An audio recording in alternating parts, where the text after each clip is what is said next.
ma poi dopo ancora terra di reclutamento della Taurinense e ancora terra di alpini veri come i loro vicini, gente che ha la montagna addosso, che vive in salita. Solo un ligure sa quanto poco si vive in pianura in Liguria. Noi viviamo in salita, se o siamo su o scendiamo giù. Da una parte c'è il mare, da qualche parte bisogna passare e infatti passiamo in alto. E abbiamo i sentieri e gli alpini del Salonese ne hanno rimessi a posto di belli.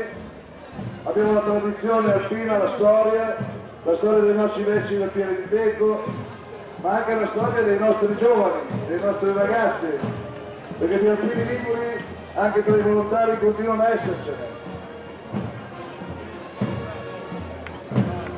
La sessione di Salone è stata anche quella che tanti anni fa, nel 74, istituiva il premio alpino dell'anno. Fino dall'88 aveva il suo primo nucleo di produzione. E poi,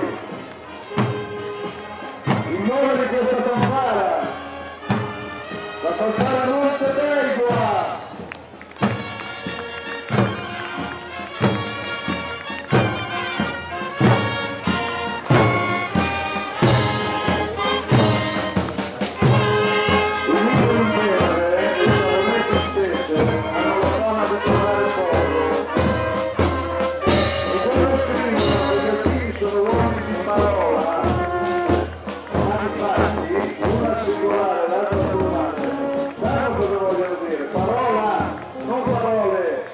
Parole non servono, al plurale i fatti, però la parola è una, se ci si impegna si va fino in fondo.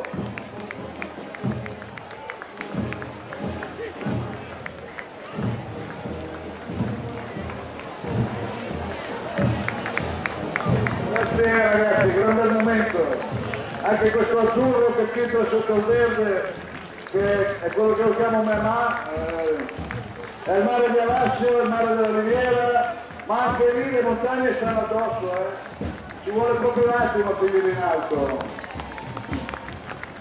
Quanto siamo abituati ad andare in salita noi, che stiamo al mare, mamma mia, sempre in salita.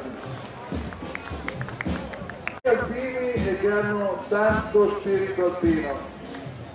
Gli amici di Cairo per esempio, allora, hanno aggiunto un principio, cosa che io condivido, all'onestà e alla solidarietà hanno aggiunto il dovere. Ma perché la gente si vergogna?